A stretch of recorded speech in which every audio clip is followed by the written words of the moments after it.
Newcastle versus Brighton at the weekend. Let's get straight into the match preview with my guest Elliott, and it's live.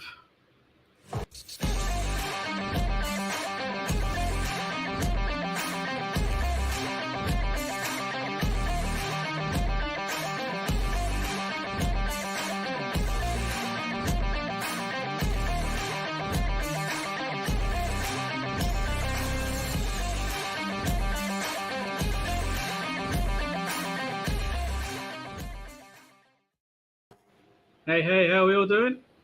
Hello, mate. How are you? Not too bad yourself? Yeah, good, buddy. Too hot. Very hot. Yeah, ridiculous. But other than that, yeah, all good. What's it like? Oh, what's the temperature where you are? 30. It's the fact that it's 8 o'clock at night and it's 29 degrees at the minute. It's absolutely mind-blowing. Like, I'm not normally a sweaty bloke, but today, yeah, it's not been good. Oh, no, it hasn't. And tomorrow it's going to be even more. Yeah, I need to buy a pool for inside the house, I think. So Just turn the place into a pool. Being outside doesn't work; it's too hot. Being inside doesn't work; it's too hot. I mean, no amount of fans in the world can keep me cool in this heat. It's ridiculous. Oh, no, they're blowing out warm air. I've got one to the right next to me. Yeah, it's just blowing out warm air.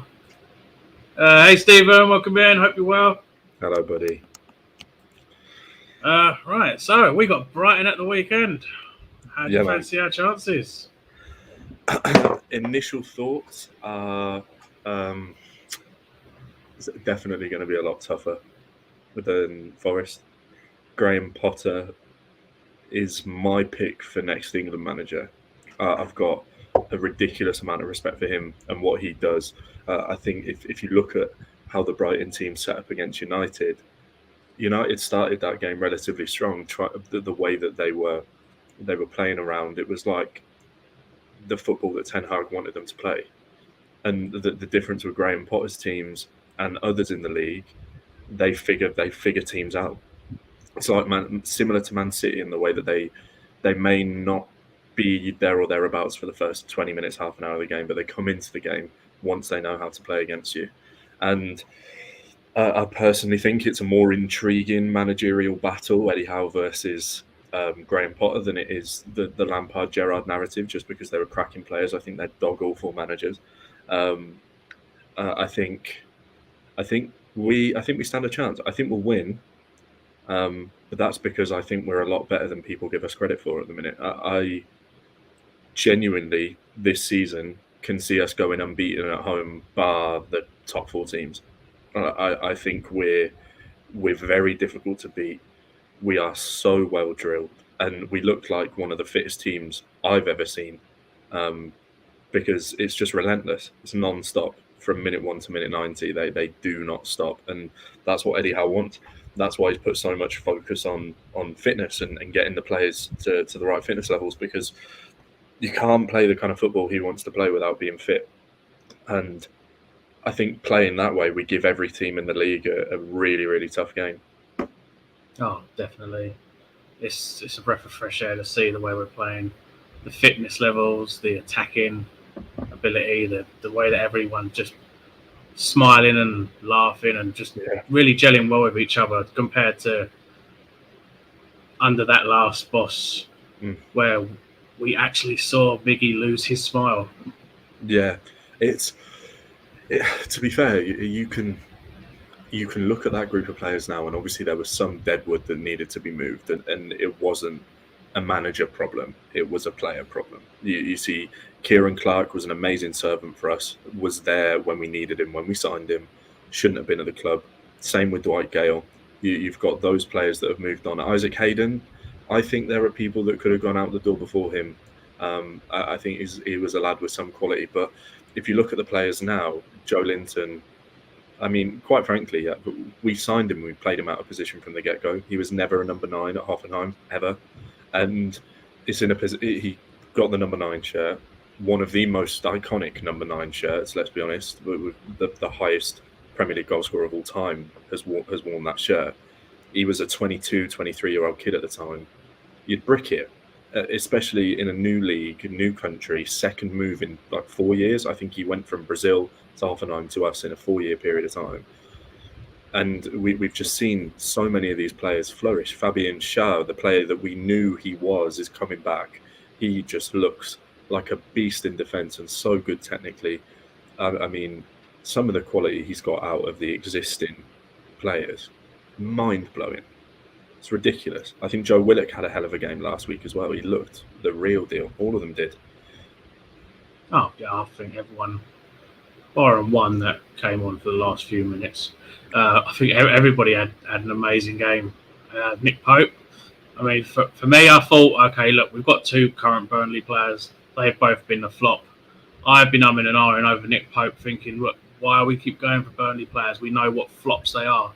Yeah. Yes, Pope's in an England international, but then so is Wood, so is Hendrick. They're international players. They both flopped. I didn't want that happening again, but I thought Pope had a decent game. Kept a clean sheet. Not that he'd done much, but he's kept a clean sheet. We've got a great defence. Schär has been amazing. Another one that's had a huge transformation was Emil Kraft. Whether we see him much this season or not, we don't know because of I hope Trippier. we do, Jason. I hope we do. I think you're not going to play him over Trippier, are you, mate? But at the same time, I think he made me feel pride for someone I don't know last season. He was immense. And to be fair, it clearly wasn't just the fans that recognised it. I remember they did the end of season thing and it was like most improved player or something like that. They were interviewing all the players. A bunch of them said Joe Linton, obviously, but loads of them were talking about Kraft as well. And he didn't put a foot wrong in pre-season either. And he looks like a player that can not only be a really, really solid backup for Trippier, but the way he formed tail end of last season put him in the majority of the top half clubs, and he did a better job at right back than they did. He was good going forward as well. He was. Yeah, Krafu. We love him. Oh, Swedish Krafu.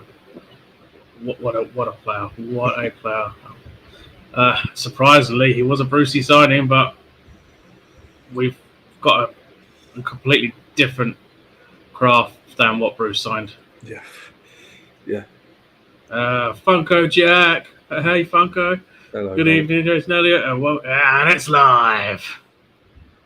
Indeed it is.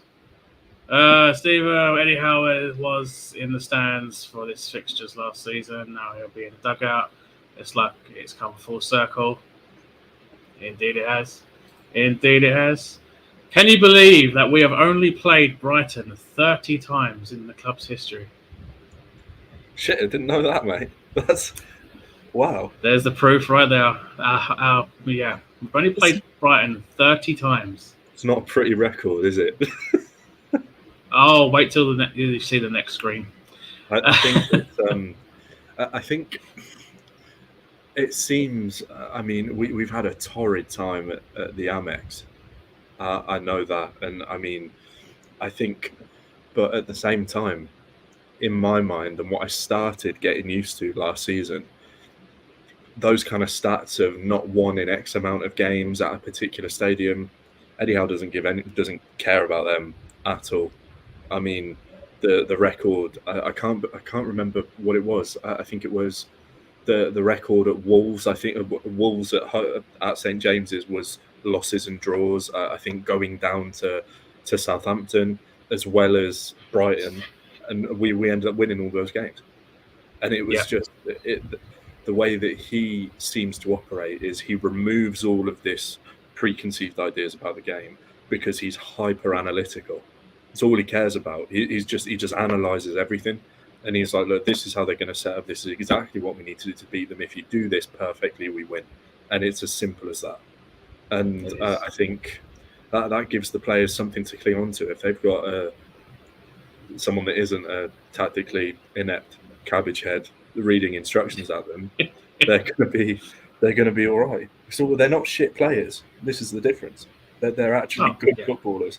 So I mean, I can remember back in the Sir Bobby days where we had that London curse. Every time we came down to London, we couldn't get a win. Spurs, Chelsea, Fulham, I think when else still begin. Arsenal, Charlton, we couldn't even beat them. Yeah. Until finally we beat Arsenal 3-1 at Highbury, I think it was, when Robert got a couple goals there. But it's just amazing how that turns around. We have curses some places, and then next minute we actually pull that result off, and then we start going on a run. Yeah. But with Brighton, it's not as. The only thing that still haunts me is the 3-0 home and away in the same season. Yeah. It's really tough to accurately predict this weekend because they beat Man United, granted. Man United are incredibly substandard. They are so below what we're used to. They're a mid-table team. No, they are not better than mid-table. The fact is that they, as I said, they played Ten Hag football for the first 20 minutes of a game. They kept the ball well. They pressed. As soon as they conceded, same old story. Bottle jobs. They're not a good team anymore, and they won't be for a while. That club is rotten top to bottom. They're signing Rabiot. Rabiot's not a player that fixes any of their problems at all. It's just so to judge Brighton's first game is almost similar in a way to judging ours, because we looked fantastic against a newly promoted team with 11 new signings, a team that hasn't gelled properly. Similarly to, you can't predict whether Man United will finish 12th or 7th this season. We have no idea. Or higher. I doubt it will be higher, but I genuinely think we'll finish above them this year. And I personally think going there with the way that we play and the intensity for as long as we will have that intensity, I think we do a job on them. Because we've got more quality than them. And Eddie Howe is just as, if not better, just as good, if not better, at setting up his teams than Graham Potter is. Be tough, though. I'm excited to see Bruno against Caicedo. Because I saw Steve mention that. That'll be a good battle. Did you know that Bruno is magic? We don't talk about Bruno, though. Oh, no, we don't talk about... Definitely don't talk about a... what are your thoughts on Goncalo Ramos potentially signing for Newcastle? Have we actually gone in for a bid, though? I don't think we've bid yet, but a bunch of the reliable sources, not the ones that are kind of the speculation. We've seen speculation's one thing, but Sky Sports, Fabrizio Romano, they've all said that we're interested and we're preparing a bid. He's a player that, quite frankly, don't know massive amounts about at all. I do know that he played second fiddle to Darwin Núñez last season, but he got 7 goals and 3 assists in 1,900 minutes, which is a good goal return. He's also been a bagsman in pre-season. Scored a hat-trick in Champions League qualifiers week just gone. Scored against us.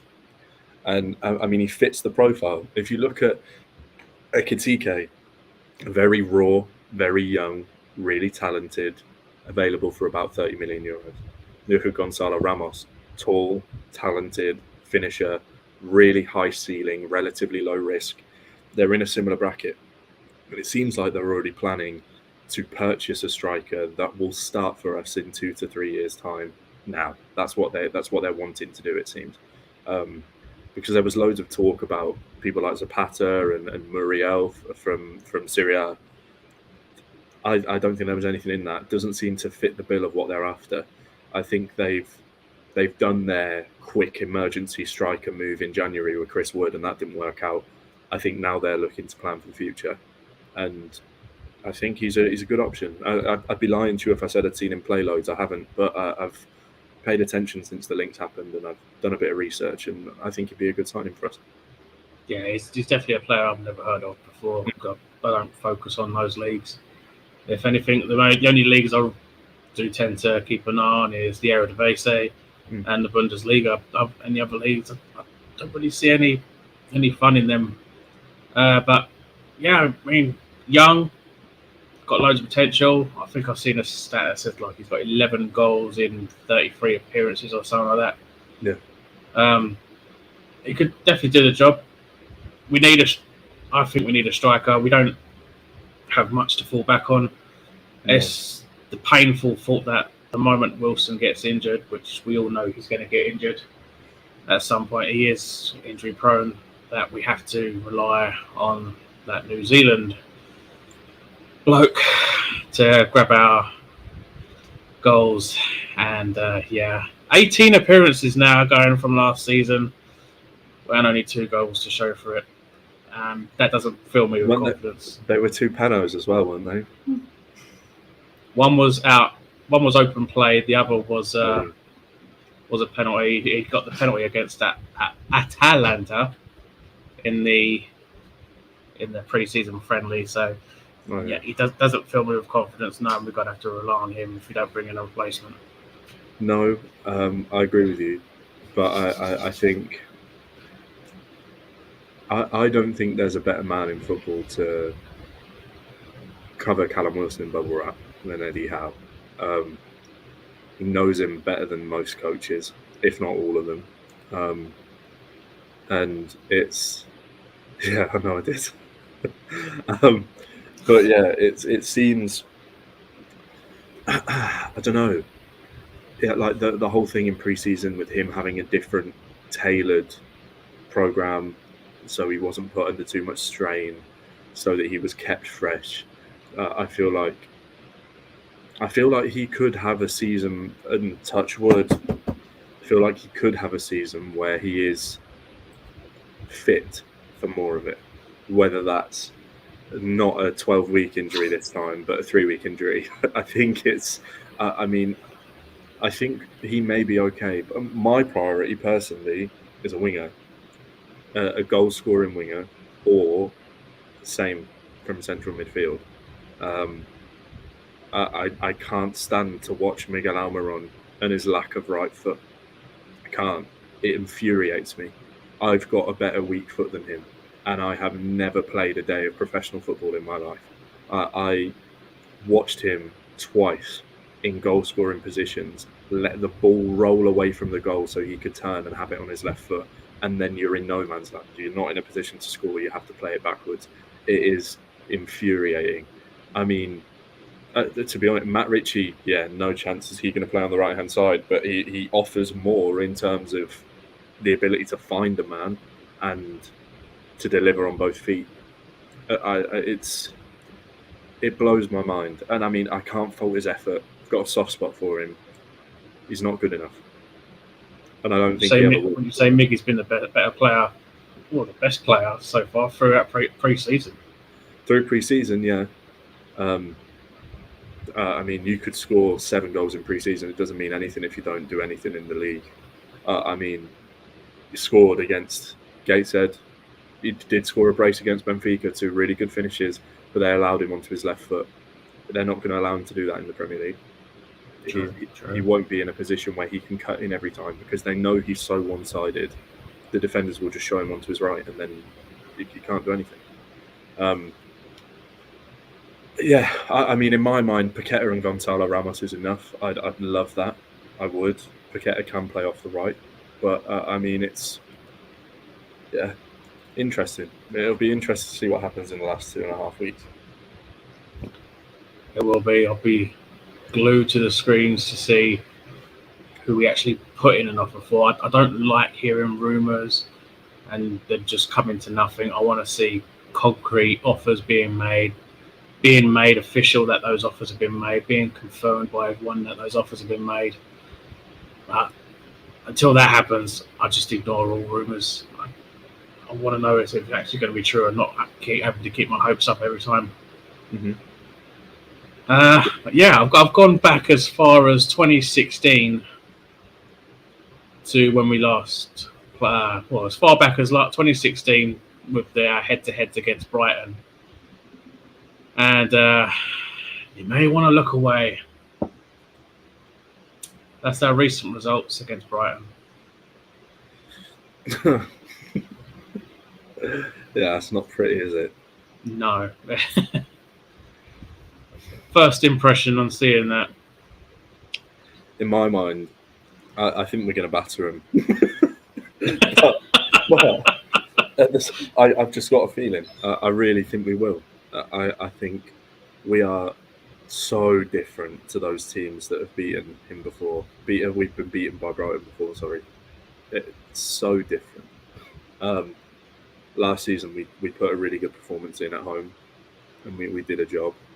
But I mean, again, if you look at pre-season, look at the team Eddie Howe's going with. If you look at strength in areas that Brighton thrive, Brighton play really quickly down the flanks.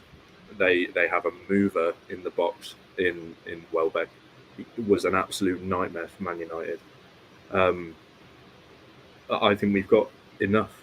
I think Bruno will probably sit in front of the back four because Brighton will play a more possession-based game than Forest did. That it won't be a case of pinging balls over the top and hope Brennan Johnson gets on the end of them. It will be calculated. They'll bring their quality into the game. Their fullbacks will overlap as they always do. All their wingers, if they play as a three, I know Potter likes to do that as well. But I think our midfield is too strong for most midfields in the league. I think because if Joe Linton presses and they get past the press, you've got Bruno that literally just appears and picks the ball up off you anyway.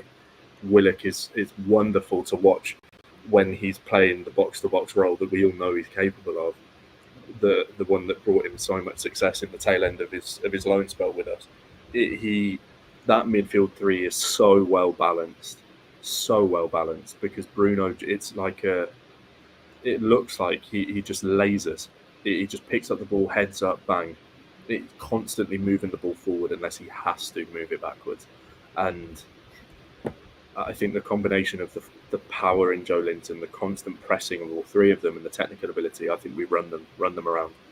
I really do. Maxi, I think, had one of his better games for us against Forest as well. His decision making was much better, and you need that against a team like Brighton. Definitely.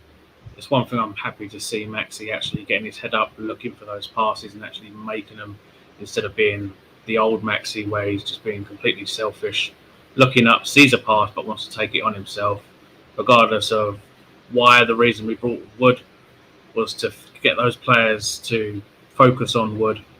So it gives Maxi the space, but when the players go to Wood, Maxi still carries on and just players just stay around him. So I'm glad to see him actually getting his head up, making those passes. He's actually having shots that are getting more on target and not just wild shots. Mm-hmm. Still don't think he's got that much of an end product, but if you can bring out the assists, I'll be more than happy with that. Yeah, we've got one of the most unique players in Europe in Saint Maximin, because no one knows what he's going to do before he does it. I don't even think he does. That you're in a position where you've got a winger that is quite frankly one of the best dribblers in world football, and he just needed that one thing.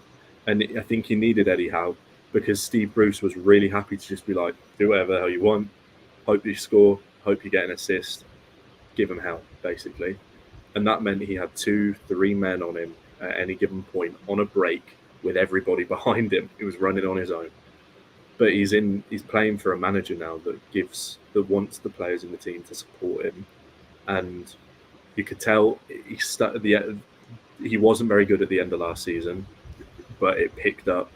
He had a fantastic game when we beat Everton, but then after that he almost trailed off a bit. But then the game against Forest, he was his typical, I'm going to run at you and beat you. But it's like his mind was also paying attention to what was around him rather than just the person in front of him. Because you saw him go to go past people a few times, and then he'd notice a pass and he'd pull up and he'd play the pass. The ball into Joe Linton, when Joe Linton then pulled the ball back to Wilson, was perfect. It was in the exact position Joe Linton needed it to wrap his left foot around it. And I think if he can do that, then we're going to have one hell of a player. I mean, he's only 25. He's still got time to learn. He's the same age, just a year older than Bruno, and we're projecting Bruno. Bruno's a different level to anybody in that squad at the minute. But yes, it's just, if I think we can afford to build around Bruno, Botman, and Maxi for the next few years. I think we can. I mean, I'd love to keep Joe Linton in there as well, but I've just got a really bad feeling that come the summer we're going to get another midfielder, and it will be him that has to make way, I'm afraid. But I mean, who knows? Who knows? But yeah, I've even said myself that it's been 6 months now, and I still can't believe the fact that we have a player, a world-class player such as Bruno in our team. It still hasn't sunk in how amazing of a player he is, and that we have him, considering where we were when we got him. And that the fact that it still makes me laugh to this day that the Arsenal fans are putting out videos on YouTube saying, welcome to Arsenal, Bruno. Can't wait to see you play for us. And then next minute, he's wearing a black and white shirt. And to rub salt in the wound, he goes and scores against Arsenal in that 2-0 win. I love that game so much. That was such a good game. I had an argument with a couple of people on Twitter. In fact, no change there. About Bruno and whether he's world class or not. And they were saying no, not yet, because in their mind, world class is the top 5 to 10 players in that position in the world. And I basically asked the question, who do you put ahead of them and why? And there were obviously names like De Bruyne, agree with De Bruyne, Kimmich, agree with him, all of that kind of stuff. But then somebody started mentioning Declan Rice. People started mentioning other players of a similar kind of level to Declan Rice. And I just, in my head, and I basically drew the point to them where if you look at the statistics for players in his position, he, over the since he joined us in the Premier League, most tackles, most duels won, like he is at the top level of every midfielder in Europe, not just in the Premier League. He outperforms them all in terms of winning fouls, regaining possession, progressive carries. He is, if you look at stats, statistically, is the best 6 in Europe. Definitely. But I mean, if you look at, he passes the eye test as well. He's such a beautiful man, and I just, I don't know. I pinch myself, and I just hope that I trust the owners. I really do, but I hope they do enough so we keep him. I hope they get it to a point where we're close enough to Europe that he believes he can play in the Champions League after next year. Because there is no doubt in my mind that you're going to have the likes of Real Madrid sniffing next season. No, I wouldn't surprise me. Yeah, but I think at that point he'll have, 3.5, 4 years left on a deal. He'll be, because he signed a 5-year deal with us, didn't he? Yeah, something like a 4 or 5 year deal. Yeah, so he's got a lot of time left on his contract. I think the owners slap a 120 million price tag on his head. If you meet that, fair enough. If not, do one. Yeah, exactly. Just do the release clause. Yeah, 100 odd mil. You ain't going nowhere unless you activate that. Let's see. All we seemed to do was draw with Brighton when they were promoted. Exactly. I mean, look, 2-1 back in the Championship, and in the moment that they got back into the Premier League, we have only just beaten them for the very first time in the Premier League. Yeesh. I think we're going to batter him. You think we're going to batter? I do feel that we are going to get the win, but seeing that doesn't fill me with a lot of confidence that we've only won 1, 2, 3, 4, 5, 6, 7, 8, 9, 10 games since being in the Premier League. Only 1 win from that. Since Eddie Howe came in, we've got a 100% win record against them.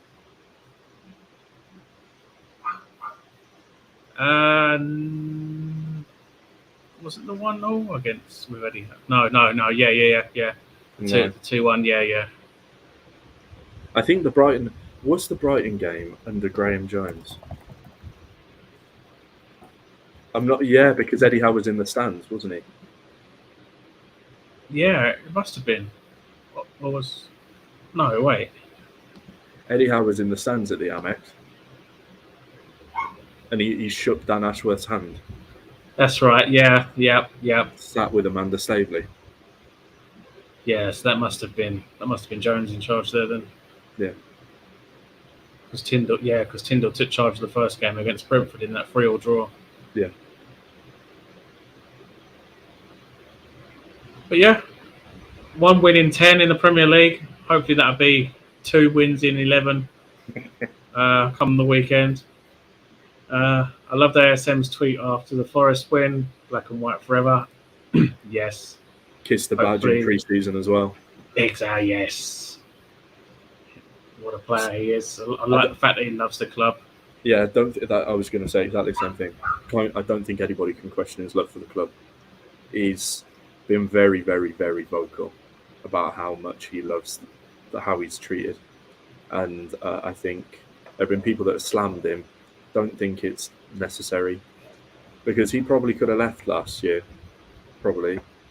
He didn't have to sign a new deal, didn't have to do any of that stuff, but he's done it. He's clearly happy here. And, I mean, that's the start of something, I guess. If we keep him happy, who knows? I think he needs coaching. And he needs coaching in a way, not like what he had in France, where he just fell out with managers because they grill him the whole time. I think he needs an arm around him. He's clearly a sensitive so-and-so. So... Zombie, only shady people wear sunglasses indoors. Well, shady. Could be. They are me shades. I call them me shades. Or when you've got sensitive eyes for a start, and also when you've got the sun beaming into your face, you're going to need something to protect your eyes. So whether it's a dig or not, if he's digging at you, if he's digging at you, I'll fart in his mouth. But if he's not, then we can then all good. Bruno signed a 4-year deal when he signed. All right, 4-year deal. So 2.5 years. 2 years. 2.5 years left. When he'll get an extension. Yeah, I think they need to now. I think they need to put a 5-year extension, 250 grand a week, everything. Just give him all of it. 30-year extension. Why not? a lifetime contract. 500 mil release clause, just to make sure that he doesn't go anywhere. Yeah, one of the Spanish release clauses is like Pedri's got a £1 billion release clause. Oh, stupid that is. We need. Eventually, they're going to end up going to release him for like $1 million or 500k. I don't want to talk about Barcelona. They infuriate me. I just join the club. How are they getting away with it? How are they getting away with it? Apparently they're not allowed to register any of their new signings because of this. And Christensen and Kessie have clauses in. It's like they knew this was going to happen. They have clauses in their contract that if they're not registered by Saturday, they can leave on free transfers. Kessie, anyone? Yeah, in a heartbeat. Take Christensen as well. Christensen would why not? Be in show any day. Why not? Yeah. Okay, right, we'll go on to your first team lineup for Brighton. We'll go through your team now. Yeah, I mean, I thought Pope was really impressive. I was really happy when we signed him because I understand the doubts. Relegated team, get it. I think what you said earlier was really, really valid. But I think in terms of him, if you look at his stats, especially his stats versus Dubravka's weaknesses, claiming the ball, sweeping actions, all of the stuff that we've not really had, he's incredibly good at. He's also a presence. He's huge. He's a big, big man, and he's vocal. You regularly see him like for Burnley. Didn't have to do it in the game against Forest, obviously, screaming at his backline constantly. And I think he adds a different dimension. I love Dubravka. He's a fantastic shot stopper. But I think Pope and what he brings, as well as being just as good, if not a slightly better shot stopper than Dubravka, is all of the technical ability. He's not fantastic with the ball at his feet, but against Forest, he was throwing the ball 2 feet regularly, like 30 yards, pinging the ball across the ground. He looks looks like he could be really good for us. And then the back four kind of speaks for itself. I think we'll see a very similar approach with Botman as we did with Bruno. 2 minutes, 10 minutes, half an hour until he's basically, I think, a half an hour period of time off the bench is when you can really gauge whether a player's ready. And depending on the game, bringing him in a tough situation or bringing him in when we're relaxed, I think Botman's going to be an absolute game changer. I really do. He is special. But for now, you think that they're going to do what they did with Bruno with Botman? Yeah, I think for now we see a relatively unchanged team. Permit all injuries aside, I'd hope that these lads can all stay fit. I think the midfield was fantastic. There's no need to change them. And the front three, I mean, the only thing I debated over was potentially seeing Fraser in for Almiron. I think when Fraser did play before he got injured at the tail end of last season, he was really, really good. I think the pressing, the pressures, the quality, I think he's got a lot more quality in terms of delivery and end product than Almiron does. Probably just as quick. And again, Eddie Howe seemed to get the best out of him. I really felt for him because it looked like he was finally showing us as Newcastle supporters what he could do. And then he pulled up with a muscle injury. So I felt sorry for him. But I mean, I think Almiron did enough. I think he'll probably keep his place because he was in a team that won. You rarely change a winning team. So yeah. Yeah, I mean, why not stick to a winning formula? Otherwise, you're going to cause unrest in the side. Exactly. But I think pretty much that's it. Kind of exactly the same squad that I have brought out when it wants to load. There we go. Just a couple of minor changes in mine. Again, I got Pope in goal. I think the main thing that impressed me the most with Pope in the Forest game was a couple of times the moment he collected the ball, he instantly rolled it straight out. He played it straight from the back, unlike what the Barca does. He'll hold on to it, think about where it's going, then get rid of it. Pope, it's like the moment he grabbed the ball, he knew where that ball was going, so he got it straight out straight away. I was impressed with that. What we've needed, a keeper that can play out from the back. Botman, I want to see him start. I mean, I'd like to. in I think one of Eddie Howe's conferences, he said when he was asked about whether it's going to be like a Bruno situation, he said, "Well, Botman's been playing pre-season, so he should be ready. Why haven't you played him yet? Then get him in. Give him up. I'd rather, in all honesty, I'd rather have Botman and Byrne, two very tall, tough, big defenders that are going to be a threat and a nuisance. But the way Shah's playing, there's no way. There's no dropping him. Dropping him at all. Carbon copy goal of what he did against Burnley. The fact that he can do that, and the thing is, it's not a fluke. He can do that. He's just, and the fact is, I said this. I can't remember if I said it to him. It may have actually been Steve. When the ball dropped at his feet and he turned around, and it was like there was just a corridor for him. There was just 4 or 5 players just leaving 10 yards of space through the middle to the edge of the box. I remember saying the words, "Go on," just like, and it was just bang. And I just remember I freaked the people I was with out because I just kept going, Fabby. Just losing my rag because I think at the time we needed it. We needed a bit of quality because we dominated the game and we looked fantastic, but we just needed a goal. And I think the fact that our right centre back has that in his locker is a joke.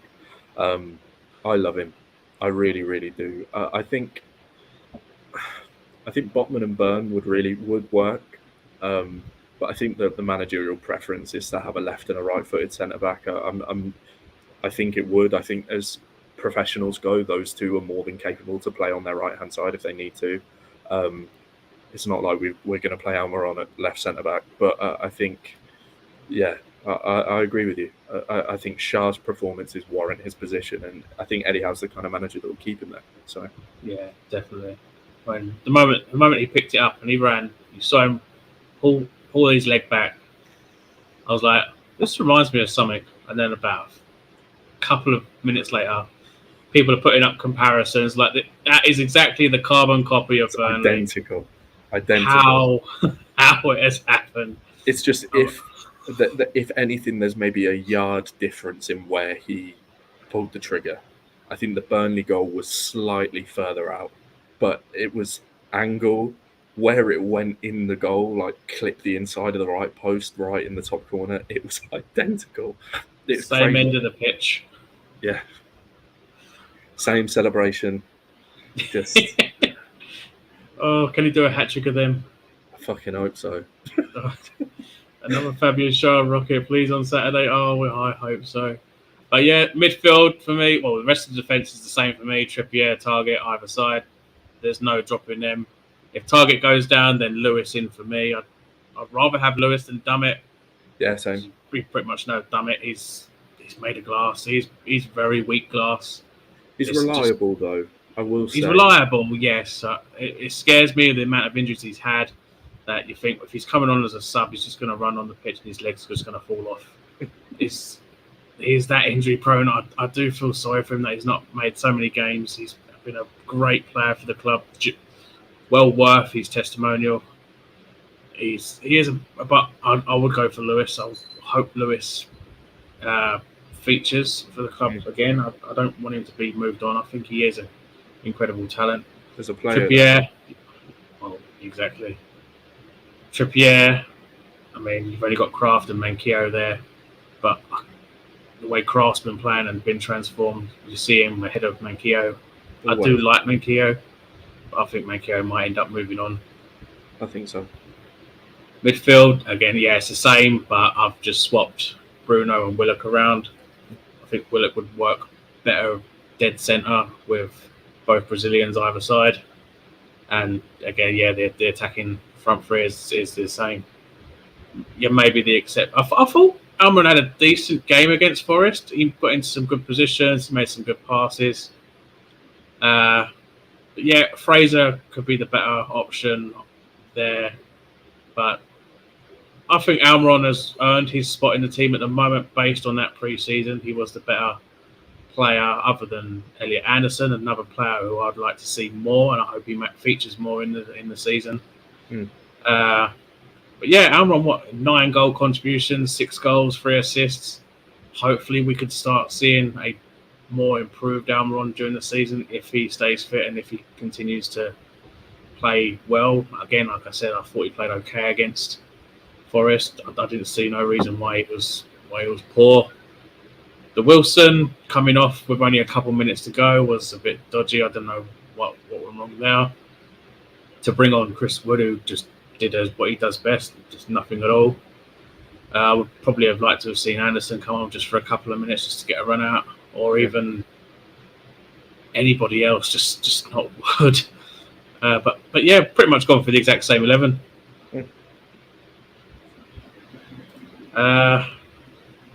Score predictions. So, unlike everybody else, they go for just the one prediction. I tend to up it by going what would happen if we were to win, if we were to draw, or if we were to lose. So what would your 3 results be? I think if we lose, I think it's a 1-0. I think if we draw, 1-1. I think if we win, and I think we will win, I think 3-1. 3-1? Yeah, I think, though that seems to be a bit of a killer. Eddie Howe seems to have a bit of a killer instinct in him. He just wants them to finish games off. And I think at Brighton especially, I think if we start with the intensity we did at Forest, and I think if we maintain it, I could see us going 3-1 up and 3-0 up and them scoring a late goal. I think people are looking over how genuinely difficult we are to play against. And the way that we play will just go up with the level of opposition as well. I think The only worry for me is when we play City. Liverpool looked very beatable against Fulham, and they'll step up 100%. Their midfield looks ropey, and that's where games are won at the end of the day. And I mean, our midfield is stronger than Brighton. If we can control the ball, if we could feed the ball to Wilson when he's in the right positions, I think we're laughing. And I can't see a world where Shah and Byrne ran around like Harry Maguire was.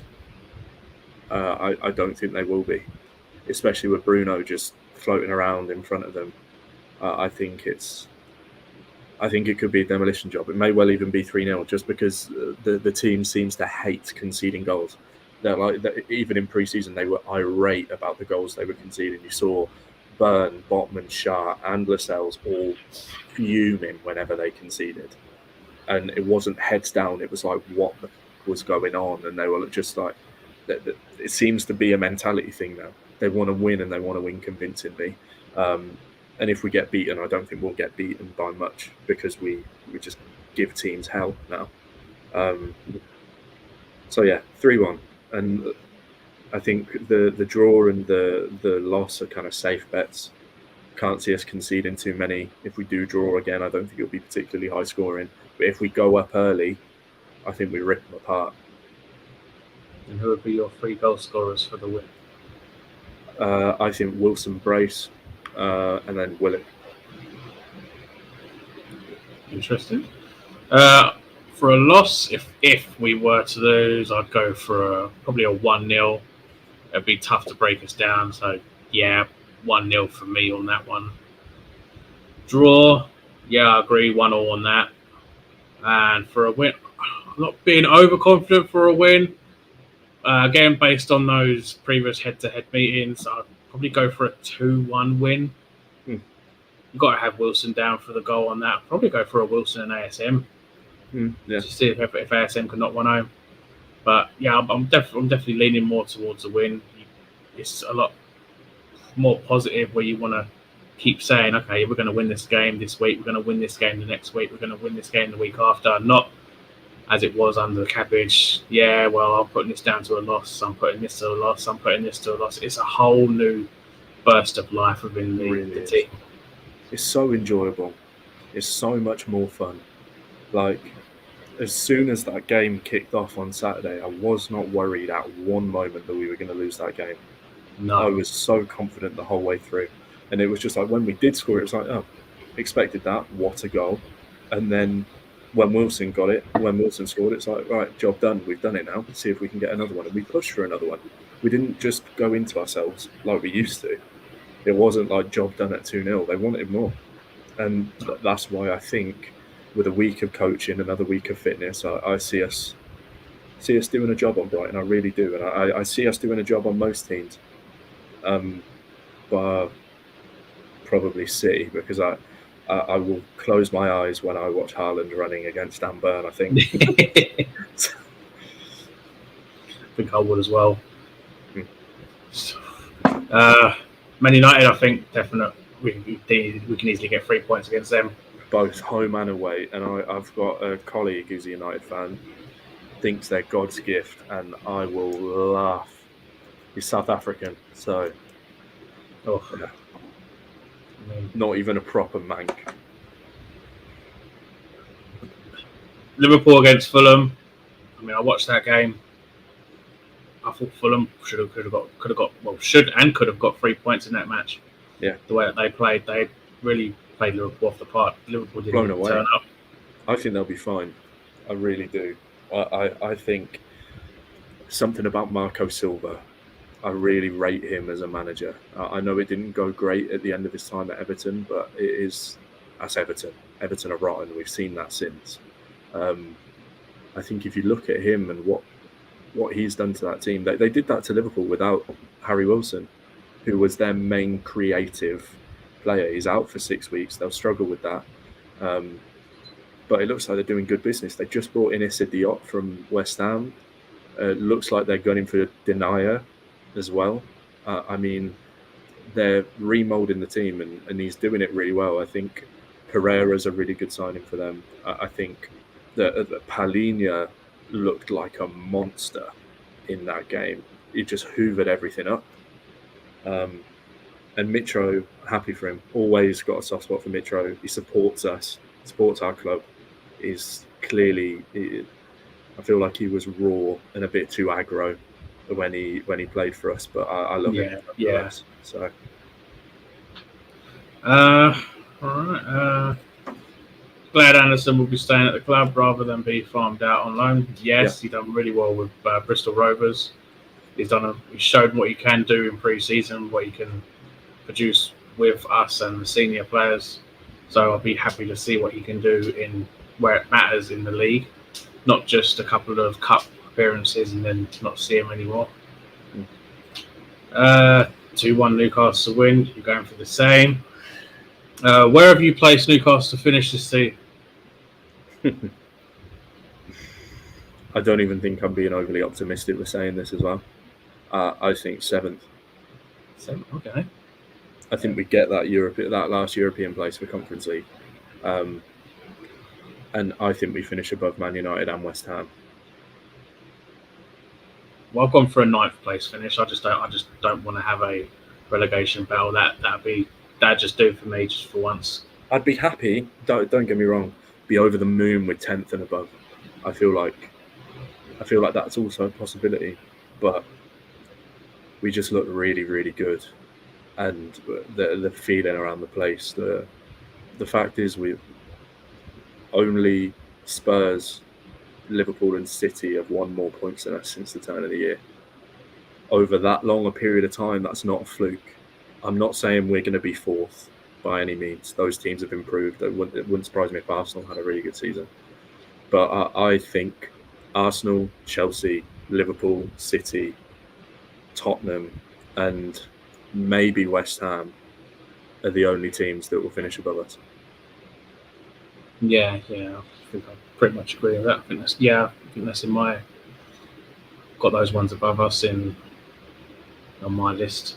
So we'll go with who's your first manager to go? Bruno Lage. Oh, Bruno Lage. I guess. I think Wolves are going to struggle. I really do. Don't think they've done enough in the window. Letting go of Connor Cody is weird to me.